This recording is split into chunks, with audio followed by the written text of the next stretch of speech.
Class 10 शुरू करते हैं आज का क्लास। आज हम लोग डिस्कस करेंगे टॉपिक जो हमारा है निमाचना पीजेंट मूवमेंट अलवर में, और उसके बाद दूसरी टॉपिक जो होगी हमारी प्रजामंडल के ऊपर। मतलब आज जो हमारा ये चैप्टर है लगभग ख़त्म हो जाएगा। हम लोगों ने पिछले क्लासेस में मोस्टली जो डिस्कस किया था वो पीजेंट मूवमेंट ही चल रहा था अभी लगभग 3-4 क्लासेस से। तो हमने बेगन पीजेंट मूवमेंट डिस्कस किया था और साथ में उसके साथ भरत पीजेंट मूवमेंट डिस्कस किया था और बूंदी। तो आज हम लोग जो है सब टॉपिक जो हमारा रहेगा वो निमोचना जो है पीजेंट मूवमेंट, यहाँ पे जो मूवमेंट हुआ था अलवर के अंदर, इस मूवमेंट पे डिस्कस करेंगे कि यहाँ पे जो पीजेंट्स ने मूवमेंट क्यों किया। तो फर्स्ट ऑफ ऑल ये मूवमेंट मोस्टली जो भी हम लोग ने डिस्कस किया था कि सभी मूवमेंट में सबसे इम्पॉर्टेंट था वो जो high rate of land revenue थी, फिर बेगार, इस तरह से वो जो हाई टैक्स ले रहे थे और बेगार जो करवा रहे थे, जो भी उनकी जो किंग्स थे या फिर ब्रिटिश गवर्नमेंट थे डायरेक्टली इनडायरेक्टली इन्वॉल्व थे हर जगह, तो इनसे वो अपनी कंसेशंस के लिए लड़ रहे थे, अपनी आवाज़ उठा रहे थे, मूवमेंट कर रहे थे। तो इसी तरह से यहाँ पर भी, यहाँ पे मेनली थोड़ा स्टार्टिंग में कि that was a reason started, कि इनकी रीजन जो थी फार्मर्स थे यहाँ पे वो बहुत परेशान थे बिकॉज ऑफ द पिग्स, जो उनकी क्रॉप्स को पूरा का पूरा ख़राब कर दे रहे थे। तो यहाँ पे जो था किलिंग ऑफ पिग्स जो थी इस एरिया में वॉज बैन, वो अलवर में पूरा मना था कि वो पिग्स को किल नहीं कर सकते। पिग्स जो थी उनकी क्रॉप्स को क्या करी थी, डिस्ट्रॉय कर दे रही है, तो पूरा का पूरा खराब। ना vexed by the nuisance, means vex means problem, problem क्या था कि the crops was been destroyed by the pig. तो ये जो वेक्स बाय द न्यूसेंस, अब ये न्यूसेंस उससे जो प्रॉब्लम क्रिएट हुआ है ना, तो उससे जो प्रभावित जो पिग्स, तो पिग्स ने क्या किया, they have destroyed the crops of this farmers.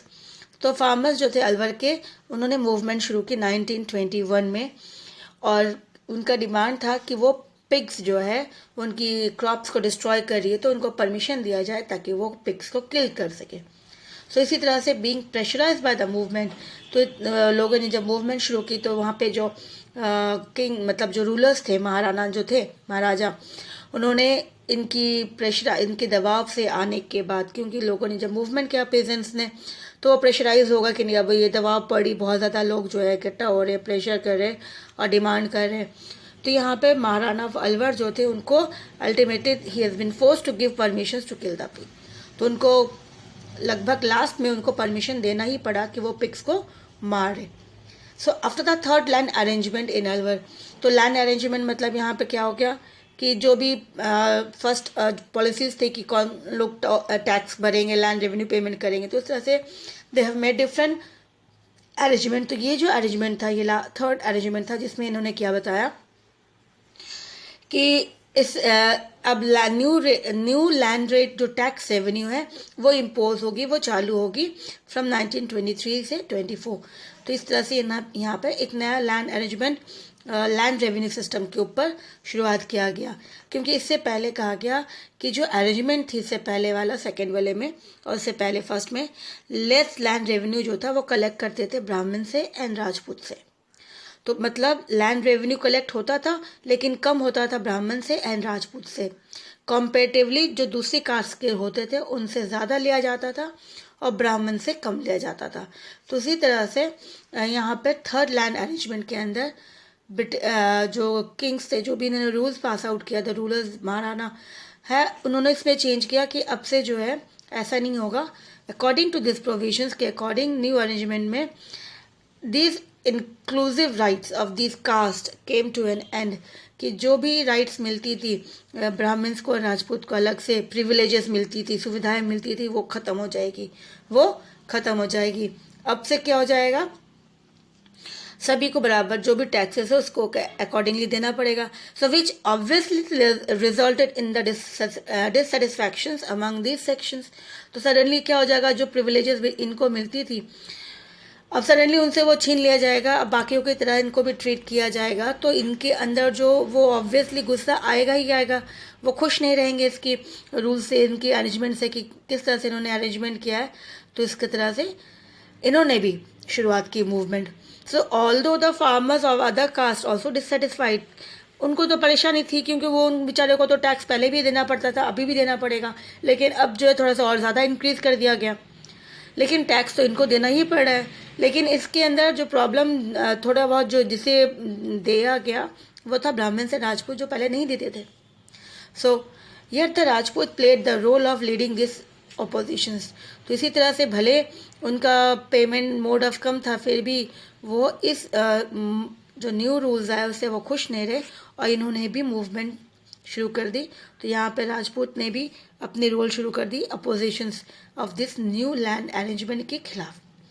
Rajput from Bansur and Ghazi ka Dhana जो था, यहाँ पर भी लोगों ने शुरुआत की धरना देना शुरू किया टैक्स के ऊपर. तो यहाँ पे oppose this tax which they impose in the name of land arrangement and made complaint to the resident. तो इसी तरह से यहाँ पे लोगों ने जब आवाज़ उठाई बांसूर के और गाजी के धाना में, यहाँ पे जो अलवर में, यहाँ लोगों ने जब इसके खिलाफ आवाज़ उठाई और कंप्लेन भी कर दिया. तो कंप्लेन जो किया, कंप्लेन किसे करेंगे, राणा को करेंगे, महाराणा जो भी है वहाँ पे. तो इनसे उनको बहुत ज़्यादा परेशानी. तो महाराणा को लगा कि ये जो उन्होंने टैक्स को लागू करवाया, न्यू अरेंजमेंट करवाया, इसके लिए तो अपोज कर रहे हैं, धरना दे रहे, फिर साथ में कंप्लेन भी कर दिया. तो महाराणा जयदेव सिंह जो थे वहाँ पर, he become very angry of this complaint. उसे बहुत गुस्सा आया इस कंप्लेंट के थ्रू कि उन्होंने कंप्लेन कैसे कर दिया. तो इसी तरह से यहाँ पे देखा गया कि राजपूत ने भी इस मूवमेंट में, भले उनको अपनी मर्जी थी, उनकी अपनी अलग सी परेशानी थी कि उनका जो प्रिविलेजेस था वो प्रिविलेजेस उनसे छीन लिया गया, और इसीलिए उन्होंने भी इसके लिए अपोज करना शुरू किया. So on 14th May 1925 the farmer gathered in the village name Nimuchana of Bansura tehsil of Alwar to discuss about the loot which was been done in the name of land revenue. तो यहाँ पे इन्होंने डिसाइड किया कि 14th May 1925 में farmers जो है वो गैदर्ड होंगे, इकट्ठा होंगे, वहाँ पे मीटिंग कंडक्ट किया जाएगा, उनके बीच में डिस्कस किया जाएगा, चर्चा की जाएगी. कहाँ पे करेंगे? विलेज का नाम क्या था? Nimachuna of Bansur tehsil of Alwar. और उनका ये था कि हमारे साथ जो लूट मार मची है, तो लूट मार इन द सेंस ऑफ कि हमसे सबसे ज़्यादा लैंड रेवेन्यू टैक्स कलेक्ट किया जा रहा है. तो वो मतलब लूट के जैसा ही है कि हमसे वो छीन हमें देना ही तो पड़ेगा. तो गवर्नमेंट हमसे प्रेशराइज करी, जो भी है हमसे प्रेशराइज करके लिया जा रहा है. तो इस चीज़ों के ऊपर डिस्कस करने के लिए they gathered. Suddenly the state army surrounded the farmers. तो जब इनकी गैदरिंग, इनकी मीटिंग की खबर जब राणा को पहुंची वहाँ पर, तो वहाँ पे क्या हुआ कि आर्मी जो थी, सोल्जर्स जो थे वहाँ पे उस फार्म पूरे एरिया को, उस गांव को सराउंड कर दिया. फार्मर्स को सराउंड करने के बाद, सरेंडेड करने के बाद, पूरे घेरने के बाद दे ओपन फायर, उनके ऊपर फायरिंग शुरू कर दी. और ये जो था किसके कमांडर में हो रहा था? The leadership of army commander जो था चाजू सिंह, इनके अंडर में हो रहा था. एंड उसके साथ साथ इन्होंने घरों को भी, मकानों को भी आग में डाल दिया. So they put fires on houses also, मकानों को भी जला दिया गया. तो इसमें देखा गया 156 पीपल्स वे आर किल्ड. तो उसमें 156 पीपल्स जो थे वो मारे गए और 600 जो थे वो इंजर्ड हुए, उन्हें चोट पहुंची. तो इसी तरह से एक न्यूज़पेपर्स में, न्यूज़पेपर नेम रियासत, उसका नाम, जिसमें न्यूज़पेपर का नाम था रियासत, उन्होंने इस मूवमेंट को, इस मैसेकर को, massacre means collectively many peoples, mass peoples has been killed, जहाँ पे बहुत सारे लोगों को इकट्ठा मार दिया जाता है, उसे मैसेकर कहा जाता है. तो यहाँ पर जो है इन्होंने क्या किया, रियासत, उस न्यूज़पेपर ने इस मैसेकर को कंपेयर किया जलियांवाला बाग मैसेकर के थ्रू, कि यहाँ पे इतने सारे लोग मारे गए, इतने सारे लोग जो है इंजर्ड हुए, तो ये लगभग जलियांवाला बाग जैसा ही इंसिडेंट यहाँ पर भी हुआ है. लेकिन महात्मा गांधी ने भी इन्हें एड्रेस किया और इन्होंने क्या कहा, इसे नाम दिया दोहरी दायशाही, जहाँ पे इन यंग इंडिया, क्योंकि ये अभी इंडिया जो है वो अपनी आज़ादी के लिए लड़ा, अपनी जन्म के लिए लड़ा कि हमें आज़ादी चाहिए, तो इसलिए वो यंग इंडिया. और इन्होंने कहा कि ये जो वायलेंट हुआ था दोहरी के अंदर, ये जलियांवाला बाग मैसेकर से ज़्यादा वायलेंट था, इसीलिए महात्मा गांधी ने इनको नाम दिया था दोहरी दायशाही. तो इसी तरह से ये मूवमेंट जो थी लास्टली अल्टीमेटली एंड हो गई. अब नेक्स्ट आता है प्रजामंडल. द प्रजामंडल जो थी मोस्टली जो जितनी भी हमने अभी डिस्कस की थी मूवमेंट, तो सारा राजस्थान का ही था. तो इसी तरह से अब हर रियासत में प्रजा बना दिया गया. दैट वाज प्रजा मीन्स जनता होती, तो जनता की जो प्रॉब्लम होती मंडल, उसकी कमेटी बनेगी और उनकी प्रॉब्लम्स वो सॉर्ट आउट करेंगे. तो इसी तरह से प्रजामंडल जो राजस्थान में देखा गया डेवलप्ड शुरू होने लगे, स्टैब्लिश होने लगे। तो in the initial decades of the 20th centuries में देखा गया सेवरल मूवमेंट्स जो है स्टार्ट हुई अलग अलग पार्ट्स में। राजस्थान में हमने बेगन पीजन मूवमेंट डिस्कस किया, भरत पढ़ा, बिजोली पढ़ा, सीकर वाला। तो अलग अलग बिकॉज ऑफ द एट्रोसाइट्स जो क्रूअल थी, जो उनके रूलर्स थे उनके साथ जो बहुत ज़्यादा एक्सप्लॉइट उनका यूज़ कर रहे थे, बेगर या फिर high rate of land revenue, इनके खिलाफ वो लड़ रहे थे। और उनका सिर्फ एक ही मुद्दा था कि उनको कंसेशन मिले, उन्हें लैंड रेवेन्यू में थोड़ा सा छूट मिले, और जिस तरह से फ्यूडल जो उनके साथ बदतमीज़ी के साथ एट्रोसाइट्स के साथ पेश आते वो ना करें, इसलिए वो मूवमेंट कर रहे थे। सो 1920s में देखा गया कि जहाँ नेशनलिस्ट फीलिंग्स जो थी, नेशनलिस्ट पीपल्स ऑफ राजस्थान, वो they become desperate when the Congress passed a resolutions of not interfering in the internal affair of princely states। तो इस तरह से ये लोग जिस तरह से मूवमेंट कर रहे थे, they are also the part of Indian and they also take themselves as a part of nationalist movement। जब उन्होंने अपने आप को भी नेशनलिस्ट मूवमेंट का एक हिस्सा सोचा कि हम भी देश के लिए लड़े अलग तरीके से ही, बल्कि लेकिन फिर भी हम आवाज़ तो उठा रहे हैं। लेकिन उन्हें बहुत ज़्यादा वो मतलब डेस्परेट, मतलब उनको ज़्यादा कि बहुत गुस्सा आया जो कंट्रोल नहीं हो जाता, जिस तरह से कहा जाता कि उन्होंने सोचा था कुछ लेकिन उनका रिजल्ट नहीं हुआ। तो दे बिन कि आउट ऑफ कंट्रोल। क्योंकि जो कांग्रेस पार्टी थी उन्होंने क्या पास किया रेजोल्यूशंस कि वो प्रिंसली स्टेट के मैटर्स के अंदर वो इंटरफेरेंस नहीं करेंगे, उनके अंदर दखल अंदाजी नहीं करेंगे। और ये सभी जो थे, Rajasthan is also princely state.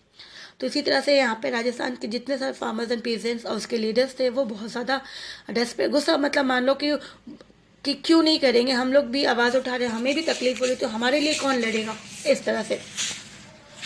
After the formation of Akhil Bharatiya देसी राज्य लोक परिषद, जब ये फॉर्म हुआ तो यहाँ पर देखा गया उनको एक प्लेटफॉर्म मिल गया। पॉलिटिकल वर्कर्स जो थे दे रिसीव्ड अ प्लेटफॉर्म्स की अब इसके थ्रू, इस प्लेटफॉर्म्स के थ्रू, इस ऑर्गेनाइजेशंस के थ्रू ये लोग अपनी प्रॉब्लम्स जो है वो महाराणा के थ्रू, किंग्स के थ्रू, जो भी हमारे रूलर्स के उसके ऊपर उनको वो बताएंगे उनके प्रॉब्लम्स को। तो एक प्लेटफॉर्म के थ्रू ये चीज़ें शुरू करेंगे। So this association was formed and it was first meeting. तो ये बना और इसकी फर्स्ट मीटिंग कंडक्ट हुई 16 to 18 दिसंबर में। और उस समय उनकी जो चेयरमैनशिप बनाया गया था दीवान बहादुर रामचंद्र रॉय इन बंगाल। तो इनकी चेयरमैनशिप्स के अंदर इन्होंने फर्स्ट मीटिंग कंडक्ट की थी 16 to 18 दिसंबर में। अमंग द एग्जीक्यूटिव मेंबर्स भी अलग अलग थे जो उनके साथ मिलकर काम करेंगे। कोई भी ऑर्गेनाइजेशन, कोई भी संस्था एक से काम नहीं कर पाती, they have to work as a team member. तो यहाँ पर भी अलग एग्जीक्यूटिव जो काम करने वाले थे, तो उनमें से मोस्टली 7 फ्रॉम राजस्थान। तो उन्होंने राजस्थान से मोस्टली 7 को इंक्लूड किया था, जिसमें से हम लोग ने कुछ तो लीडर्स थे जो पीजन मूवमेंट के लीडर्स भी थे, जैसे नयानुराम शर्मा, शंकर लाल शर्मा, जय नारायण व्यास, कन्हैया लाल कल्याणत्री, फिर रामदेव पुद्दार, बालकृष्ण पुद्दार, त्रिलोकचंद माथुर, विजय सिंह पाठक, ये सारे थे। तो इसमें से दे are the executive. Vijay Singh पाठक जो बिजोली में लास्ट में इन्होंने एज अ लीडरशिप इन्होंने लिया था, तो विजय सिंह पाठक को उन्होंने इलेक्ट किया एज अ वाइस प्रेसिडेंट, उनको इलेक्ट किया as a vice president. And Ram Narayan Chaudhary को इलेक्ट किया गया था प्रोविंशियल सेक्रेटरी ऑफ राजस्थान। तो इनको देखा गया कि इनका काम थोड़ा सा ज़्यादा दे दिया गया एज अ वाइस प्रेसिडेंट, और राम नारायण चौधरी को as a secretary of Rajasthan बना दिया गया of that organisation Akhil Bharatiya. So the major objective, इसका मेन ऑब्जेक्टिव क्या था फॉर्मेशन ऑफ दिस एसोसिएशंस का, दैट एक रिस्पॉन्सिबल गवर्नमेंट होना चाहिए प्रिंसली स्टेट के अंदर, ताकि उनकी प्रॉब्लम को सुने, समझे और सॉल्व करे। तो इसीलिए इन्होंने कहा responsible government princely state under the leadership of the जो भी लोग रूलर्स होंगे थ्रू लीगल प्रोसेस के थ्रू काम किया जाएगा। इस तरह से इसका मेन उद्देश्य था लगभग कि पीजेंट्स को फायदा हो, पीजेंट्स की बातें प्रॉब्लम्स को सुनी जाए। After resolution of supporting the movement of this princely state was passed in Haripura summit of the Congress, फिर बाद में कांग्रेस को रेजोल्यूशन पास करनी पड़ी, दैट वाज हरिपुरा समिट, जब यहाँ पे इनकी मीटिंग हुई, बैठक हुई और कांग्रेस ने इसे पास किया 1938 में। फिर देखा गया कि Prajamandal become a systematic organisations, सभी प्रिंसली स्टेट के अंदर प्रजामंडल बना दिया गया. These political organizations which was formed to establish a responsible government in the princely states. इस प्रजामंडल का मेन उद्देश्य क्या था कि सभी प्रिंसली स्टेट के अंदर एक रिस्पॉन्सिबल गवर्नमेंट होना चाहिए जो वो अपोज करेगी एट्रोसाइट्स, जो भी सही से बदतमीजी से अपनी मनमानी करेंगे, किसानों की सुनेंगे नहीं, उसके खिलाफ आवाज़ उठाया जाएगा, फेडरल लॉर्ड्स के खिलाफ जो अत्याचार किया जाता है उसके खिलाफ. And at the same time कि पॉलिटिकल अवेयरनेस बहुत ज़रूरी है, लोगों को पता होना चाहिए कि पॉलिटिकल राइट्स क्या क्या मिल रहा है, क्या क्या राइट्स दिया गया गवर्नमेंट ने. इसी तरह से साथ साथ इस मूवमेंट के थ्रू एक और मूवमेंट जो हमारा चल रहा था, नेशनलिस्ट मूवमेंट, तो देखा गया इसके थ्रू इन्होंने फ्यूल किसको दे दिया, हमारा जो फिर से एक अच्छे से नए रूप से मूवमेंट शुरू था, that was nationalist movement, again with the help of Prajamandal movement के थ्रू. तो ये भी देखा गया, ये फ्यूल जो था Prajamandal become the fuel of the nationalist movement, और ये being conducted in the different part of the country शुरुआत हो गई. ऐसी तरह से ये इसे नाम दिया गया था जिस तरह से प्रजामंडल. साथ साथ देखा गया जितनी सारी रियासत थी, जितनी सारी राज्य थी जहाँ पे रूलर्स थे, रूल करते थे, प्रिंसली स्टेट, सभी जगह प्रजामंडल जो थे हैज़ बीन फॉर्म्ड अलग अलग तरीके से, दे हैव बीन कंडक्टेड, नाम अलग अलग हर जगह. तो सब जगह मोस्टली ये चलता रहा टिल इंडिपेंडेंट, जब तक आज़ादी नहीं मिली लोगों को हमारे देश में, तब तक प्रजामंडल हर राज्य में, हर रियासत में बना. जैसे यहाँ पे जयपुर प्रजामंडल, बूंदी प्रजामंडल, हटौती, मरवाड़, सिरोही, बीकानेर, कोटा, मेवाड़, अलवर, भरतपुर, शाहपुरा, ढोलपुरा, तो ये सारे हैं और इनके सारे लीडर्स के नाम है नेक्स्ट साइड में. और ये कब बना था उसकी भी पिक्चर्स है. तो यहाँ पर ढोलपुर के बाद करौली, कृष्णा नगर, जैसलमेर, कुशलगढ़, डूंगरपुर, बांसवाड़ा, प्रतापगढ़, झालावाड़. तो इसी तरह से ये सारे जो है ये सारे प्रजामंडल फॉर्म्ड हुई थी और उनके लीडर्स के नाम.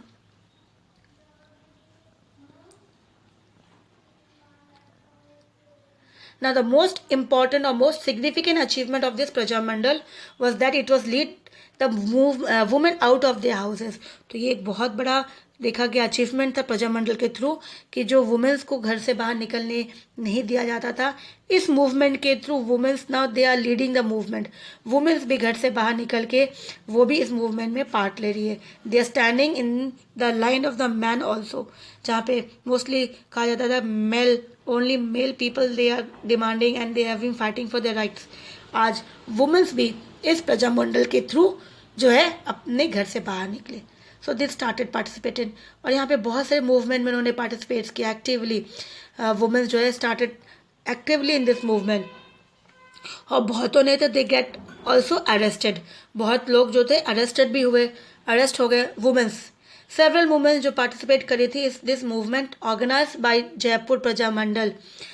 तो यहाँ पे जितने सारे देखा गया पार्टिसिपेट जो मूवमेंट कर रही थी वुमेन्स कर रही थी, इनमें से तो लगभग जो तो जयपुर प्रजामंडल्स ने भी ऑर्गेनाइज किया था, जिनमें पार्टिसिपेट किया जैसे रमा देवी देश पांडे, सुशीला देवी, इंदिरा देवी, अंजना देवी चौधरी, ये सारे उन्होंने पार्टिसिपेट किया. And they are the prominent womens of Jaipur Prajamandals की, ये मेन जो लीडर्स मान लो जो उन्होंने पार्टिसिपेट किया. इसके साथ साथ ये क्विट इंडिया मूवमेंट जो शुरू हुआ था, इस समय प्रजामंडल ने बहुत ज़्यादा जोर दिखाया and they become the active. जो मूवमेंट था ये बहुत ज़्यादा एक्टिव था. इसके साथ साथ गुर्जा देवी, सावित्री देवी भाटी, श्रीन कंवर व्यास, राजकुमार व्यास, ये लोग they got arrested in Jodhpur. ये खुद अपने आप में अरेस्ट करवाए अपने आप को. वाल इन उदयपुर मानिक्यलाल वर्मा की जो वाइफ थी नारायण देवी, शी वेंट इनटू जेल. वो जब जेल गई तो उनके साथ उनका एक बेटा था छोटा सा, वो भी उनके साथ लेके गए. वो 6 मंथ ओल्ड सन, उन्होंने अपने बेटे को भी साथ में जेल में लेके गए क्योंकि वो छोटा बच्चा उनको छोड़ नहीं सकते, किसी के साथ रह नहीं सकता. So this is how the women they also started take part in this movement and they also become the nationalists.